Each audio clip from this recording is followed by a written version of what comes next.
Ok, ok. Eu vou conversar agora com exclusividade com o doutor, o advogado Renan Fará. Obrigado, Índio. Eu volto já com você.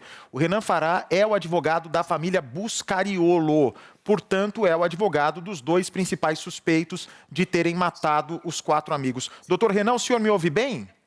Escuto sim. Boa tarde. Boa tarde, doutor. Como é que a família Buscariolo recebeu a informação hoje de que os corpos foram encontrados dos 4 amigos? Olha, na verdade, a gente não sabia, né, se eles tinham ou não tinham falecido. A gente lamenta muito que o desfecho tenha sido esse, de falecimento dele, mas, né, das pessoas ali, mas a gente nega a autoria. A gente nunca falou sobre materialidade, a gente não sabia o que teria acontecido, mas a gente nega veementemente que tenha qualquer relação com o desaparecimento e agora com as mortes deles. O senhor disse em nota, ontem ou anteontem, de que talvez os mesmos que estavam ameaçando a família Buscariolo possam estar por trás desse crime. É isso mesmo, doutor? Eu acredito muito nisso, inclusive eu também fui vítima de ameaça, né? Ligaram no meu escritório, disseram que se eu não abandonasse a defesa, eu também seria morto. É bem contundente a ameaça que a gente recebe. A deles foi gravada, a minha foi por ligação, a gente não teve a gravação. Mas a deles, na verdade, foi por áudio de WhatsApp, né? Então a gente teve o registro disso. Agora, Perdão, então eu não sabia. Tem como comprovar a ameaça, então, é isso?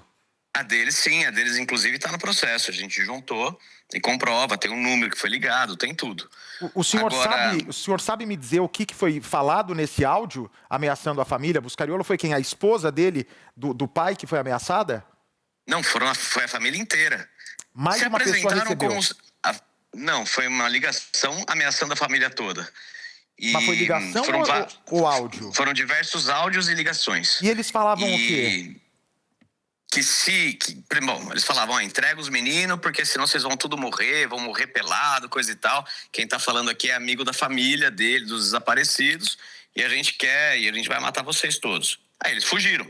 Então é por isso que eles não se entregaram à polícia. Na verdade, até o Paulo e o Antônio foram ouvidos em delegacia e liberados, isso lá, logo após os fatos, né, 4 e 5 de agosto.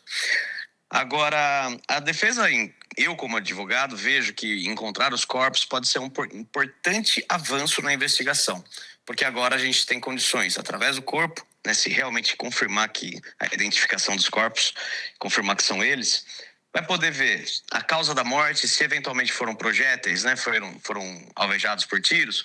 Se o projétil tiver ainda alojado no corpo, vai poder identificar de qual arma veio, qual foi o calibre, e a gente vai conseguir aí buscar a verdadeira autoria desse delito.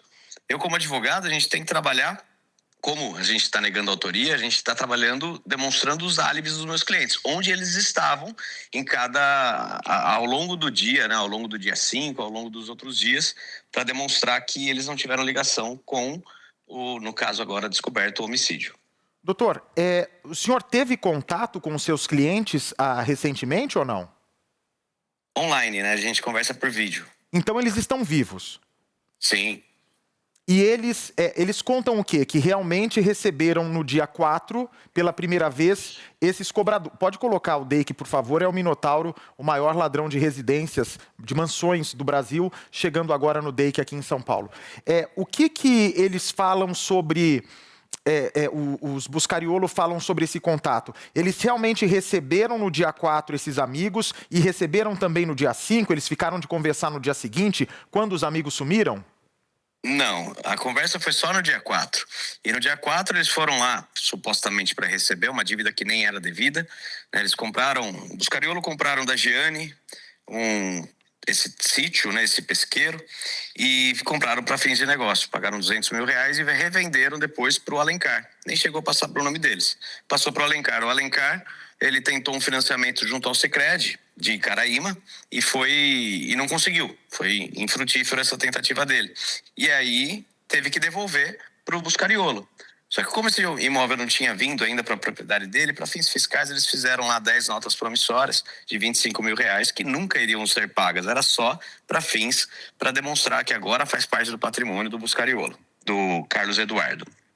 Tá. E na realidade, o Alencar acreditava ser credor de uma pequena parte que seria a respeito das benfeitorias que ele fez no imóvel. Ele teria criado ali os pastos e cercado a propriedade.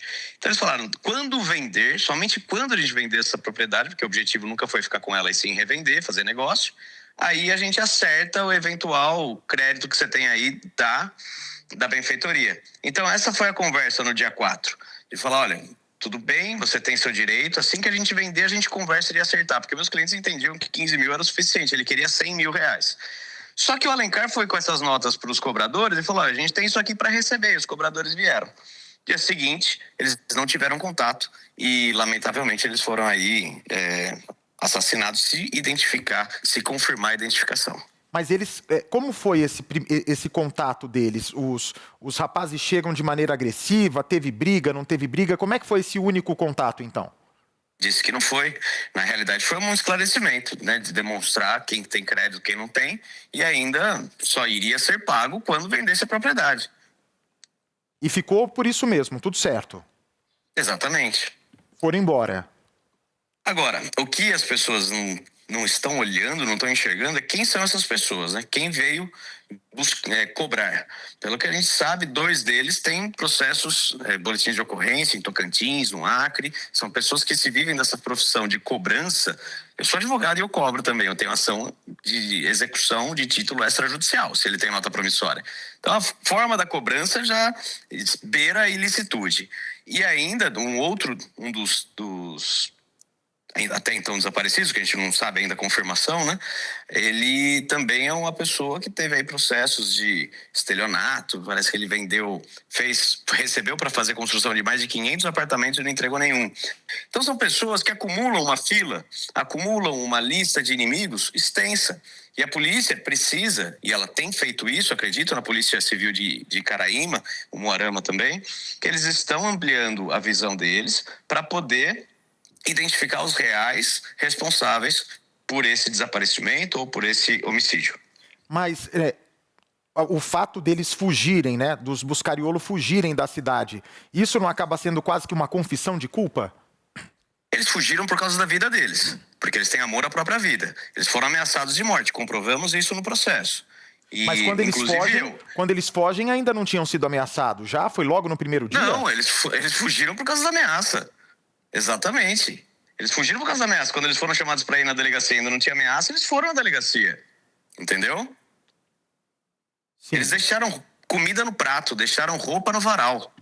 Foi uma corrida contra o tempo para tentar se permanecer vivo. Mas e o restante da família deles não ficou com medo? A família inteira foi ameaçada. Mas até a mãe deles está foragida, todo mundo sumiu. Todo mundo desapareceu da cidade? Exatamente, porque a ameaça foi para todos. E o senhor acha, então, para os Buscariolo, quem que matou? Porque, assim, o senhor disse que os mesmos que estão ameaçando os Buscariolo teriam matado esses amigos. Mas se essas pessoas estão dizendo que são amigas dos amigos, amiga da família, como é que vai ter matado?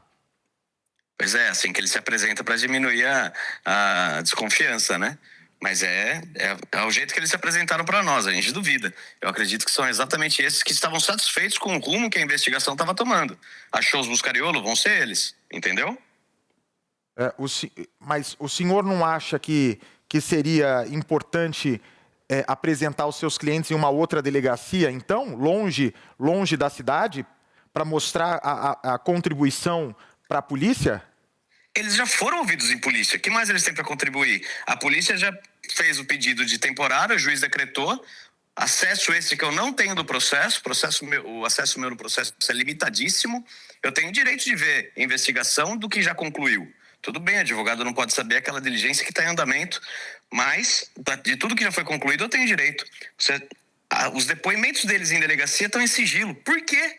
Eu, como advogado, tenho direito de saber exatamente o que o meu cliente disse em delegacia e eu não tenho.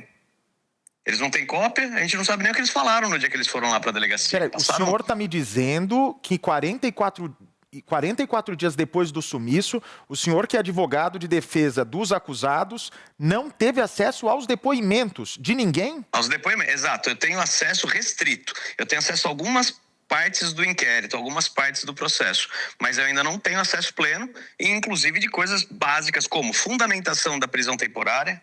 Eu não sei o motivo pelo qual eles estão sendo procurados e com prisão temporária decretada.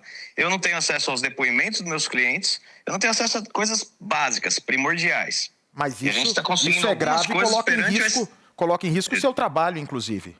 Não, coloca em risco, na verdade, a idoneidade desse processo. Porque a gente tem uma questão que, às vezes, por exemplo, isso aconteceu também que ficou bem estranho. Eles, no dia 5 de agosto, mandaram mensagem para a família, dizendo que estava tudo bem. Ao meio-dia, o Alencar teria mandado uma mensagem para a família, dizendo que estava tudo bem. No mesmo dia 5, às 11 horas da noite, a família fez um boletim de ocorrência por desaparecimento.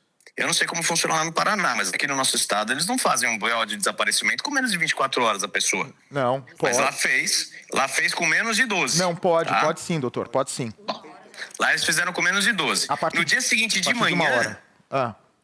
No dia seguinte de manhã, eles já instaurou o inquérito como homicídio qualificado. Ou seja, já presumiram tudo. Naquela hora eles já decidiram todo o processo. E aí eles passam a trabalhar...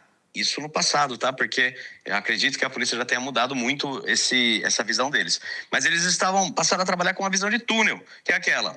Foram eles, vamos fazer agora toda a coleta de provas para comprovar que foram eles e vamos seguir em frente. Só que nós, a defesa, trouxemos álibis, trouxemos diversas provas e que comprovam que... Dos 4 que são meus clientes, e por que eu sou advogado de 4? Porque são os 4 que foram os mais ameaçados. Então a gente já de cara passou a defendê-los no processo. Comprovamos que estavam em estados da federação diferentes. Comprovamos onde estava cada um deles, o Paulo e o Antônio, que estavam em Caraíma, o que eles fizeram ao longo do dia, onde eles foram, farmácia, postinho de saúde, o outro estava na lavoura, testemunha comprovando que passou do lado dele o dia inteiro. Então a gente trouxe os álibis para demonstrar onde estavam meus clientes nesse dia 5 de agosto. Mas eu dependo da polícia também me ajudar, porque certas provas como Herbes, estação rádio base, para mostrar onde o celular daquela pessoa estava naquele momento.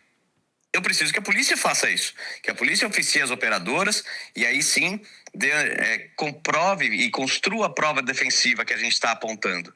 Enquanto isso, até esse momento não entrou no processo pelo menos. Se foi deferido, a gente não teve acesso. A gente continua aqui lutando. O senhor falou com um delegado que preside esse inquérito sobre essa dificuldade de acessar o material? Falei, conversei com ele disse que não ia se opor, mas até agora a gente continua com essa dificuldade. Você falou com o doutor Tiago ou o Gabriel, que é o seccional regional? Com os dois. E os dois te falaram que iriam entregar? Na verdade foi uma conversa bastante sigilosa, em que eles queriam os corpos, né? Só que eu falei, meus clientes não sabem onde estão os corpos. A gente não, como eles negam a autoria, eles dizem que não tem nenhum relacionamento, não tem a menor ideia. Se é que é corpo, se é que eles não fugiram, se é que a gente não sabe. Então, ele disse que se a gente conseguisse mais informações, ele poderia liberar aí o acesso, tudo. Mas até agora, a gente não tem acesso de nada. O que os Buscariolo acham que aconteceu com os amigos?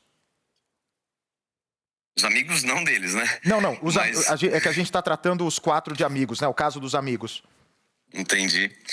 Bom, eles não têm tese sobre isso. O que a gente sabe é dessa vida pregressa deles, o trabalho deles, e a gente acredita que tem muitas outras pessoas, né? Existem pessoas interessadas na morte deles, e essas não são os meus clientes. E os amigos chegaram conversando com a família Buscariolo tranquilamente, ou chegaram já armados, num tom mais agressivo? Eu acredito que a conversa não tenha sido tão amigável, mas, no entanto, não tenho informações. Estou dizendo o que eu acredito. Entendi. O que eu sei é o conteúdo dessa conversa, que foi a respeito disso que eu expliquei da propriedade. Entendo. Agora, é possível... Eu estou aqui com a delegada Raquel Galinatti, com o coronel Roberto, o doutor, que são comentaristas do nosso programa. Doutora Raquel, eles podem ser ouvidos mesmo não se entregando por câmera ou não por vídeo? Não, aí é necessário se entregar. Se já tem um mandado de prisão expedido, eles têm que se entregar. Eles não podem falar nada? Não, eles podem falar, mas não vai ser... não vai servir como meio de prova, vai servir como meio de busca à procura deles. Informação extraoficial. Né? Porque eles já estão com mandado de prisão expedido. Então, eles devem se entregar. Esse é o direcionamento da justiça de forma adequada. Mas o que chama atenção é a ausência de acesso a temas do inquérito policial principalmente o interrogatório, o depoimento, ele já sai na hora com o depoente, com quem... Me causa estranheza não estarem dando acesso isso ao... Não, mas eu gostaria até de saber do doutor se ele acompanhou este depoimento dos clientes dele, por que ele não saiu já com a cópia assinada? Eu acho que ainda não. O senhor estava já no primeiro dia quando os seus clientes foram ouvidos, doutor? Não, eu fui contratado depois do dia 12. Tá. Eu não acompanhei, eles foram 100. E é verdade, eles chamam de sigilo absoluto, sigilo total. Eu nunca vi isso. Como que o advogado não tem acesso para poder começar a trabalhar junto com a advocacia defensiva? Então a gente está sendo muito tolhido. Agora, doutora, eu discordo de trazê-los para falar, porque eles já falaram, já foram ouvidos em delegacia. E baseado nisso, eles decretaram a temporária deles, só que eu não sei mas é que falaram coisa... e nem o fundamento da temporária. Pois não, doutora. Doutor, mas a temporária foi decretada com o crivo do Ministério Público e ordem judicial. Ordem judicial se cumpre. Não cabe aí o questionamento de se concorda ou não. A tese de defesa deve bater para buscar ali os meios de prova da ausência da autoria e materialidade delitiva. Porém, ordem judicial não se questiona, se cumpre. E a prisão temporária é decorrente a uma ordem judicial. Mas posso falar um negócio? Você está num local que é dominado... Não estou defendendo esses caras, hein? Pelo amor de Deus, nem conheço. E são os principais suspeitos também, acho. Pelo que eu estou vendo da história. Mas você está sendo acusado de um crime gravíssimo. Numa cidade que é dominada ali por tráfico e por contrabando.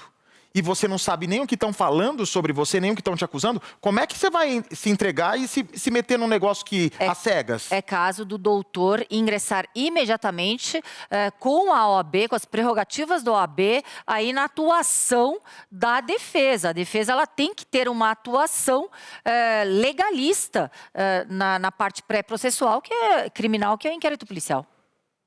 A gente já entrou, inclusive, com reclamação constitucional, porque a gente entrou com habeas corpus no Tribunal de Justiça do Paraná, que negou o acesso também, e aí, com a reclamação constitucional, a gente conseguiu, por ordem do STF, acesso, mas ainda muito limitado, como disse. Então, ainda falta muito para a gente poder ver. E a gente está fazendo os pedidos, alguns são indeferidos, aliás, a maioria são indeferidos, a gente está brigando para que o pedido seja aceito, para que seja produzida a prova em série de investigação. É uma luta contra todos, doutora. É uma luta que a gente está tentando de todas as formas aqui. Agora, eu nem sei onde eles estão. Minha conversa com eles é por videochamada. Eu não posso falar para eles, se entregue para você cumprir uma ordem judicial, que a gente, na minha opinião também, cabe à polícia encontrar. Né? A pessoa tem o direito de não se entregar e a polícia tem a obrigação de encontrar as pessoas. Então, nem é crime, né? Você estar foragido não é crime. Crime é você fugir da cadeia, né? E você fica um fugitivo da polícia, da justiça, inclusive. E nem crime seria, né? Nem crime seria uma falta grave no seu cumprimento de pena. Não, eles são procurados. Eles, a partir do momento que tem uma ordem de prisão, eles são procurados da justiça. Mas não é crime ser foragido. Não, fugir não é crime. Agora, o doutor, sabe o que está me chamando a atenção? As duas partes estão reclamando da polícia. Eu não estou reclamando, não. Eu acredito, de verdade, que ela pode ter iniciado de uma forma de visão de túnel, como eu disse, mas conforme foram aparecendo outras evidências, por exemplo... Não. O senhor está reclamando a falta de acesso. Ah, sim, mas aí não é por causa da polícia, né? É a justiça. Aí é o juiz que tem que me dar esse direito. O juiz, o desembargador que eu já pedi me ignorou e também o STF. O STF foi o único que fez uma cobrança que surtiu efeito, mas ainda assim não pleno. O delegado não controla isso? Não, porque se já está no processo, né, com o mandado de prisão, já está no poder judiciário. Mas se o advogado lá no início... Peraí, só um minuto. Se o advogado com procuração vai até a delegacia que está investigando o cliente dele, se ele tem procuração para acessar os autos, o delegado não pode fornecer? É que ele quer o acesso ao mandado de prisão. Ele quer a motivação do mandado de prisão, que foi expedido pelo Poder Judiciário. Mas o senhor nem os depoimentos teve, não é? Exato. É muito picotado. Inclusive, é tão picotado... Esse inquérito já foi destinado para o Ministério Público e já está na mão do Judiciário. Ou seja, já não está mais com o delegado. O próprio Ministério Público já tinha dito... ele está em andamento, né, o inquérito, por isso que ainda está coisas sendo feitas. Então, mas o próprio Ministério não. Mas já está tramitando no Poder Judiciário. Mas... Sim, tem número CNJ, tudo. Ele vai precisar de uma autorização o judicial, promotor concordou. O juiz perguntou pro promotor se ele concordava em liberar o acesso a nós. O promotor concordou. O delegado fez um pedido para não, uma representação para não, porque precisava de sigilo, para não isso, aquilo. E aí o juiz concordou com o delegado. Então, de certa forma, sim, é a polícia que está atrapalhando nesse sentido de acesso. Mas tá legal. Eu acredito veementemente que a polícia já está com outras pesquisas. Parece que outras pessoas já foram presas a respeito disso. Parece que um tal de Rony, lá de Caraíma, foi preso. Parece que uma outra pessoa foi, não recordo o nome, porque também nem é cliente meu. Então, eles já estão ampliando o leque para entender que não eram os buscariolos os responsáveis, ou, no mínimo, e agora, né, não concordo com isso, mas no mínimo eles estão entendendo que não são os únicos responsáveis por isso. Eu discordo, eu acho que eles não têm nenhum relacionamento, mas já estão enxergando que existem outros. Tanto que parece que o carro lá, a Fiat Toro que foi localizado, tinha diversos tipos de calibre de furo nela, né? Então, demonstra aí uma possibilidade de ter mais pessoas envolvidas, e não 2. Aliás, dos 2, um dos meus clientes estava com a esposa grávida, teve que fugir, e o outro é um senhor de idade, que, pelo que fizeram de enterrar uma caminhonete, ele não tem a menor condição de ter participado disso. Mais uma vez, a gente também consegue comprovar pelos álibis que a gente traz onde eles estavam e demonstrando logo que não estavam nos locais aí, seja dos corpos ou seja no bunker lá onde esconderam o carro. Ok, doutor, muito obrigado. Um abraço grande, obrigado pela gentileza de me atender de última hora, tá? Imagina, valeu. Um abraço, tchau. boa tarde. Bem, nesse momento eu estou recebendo um chamado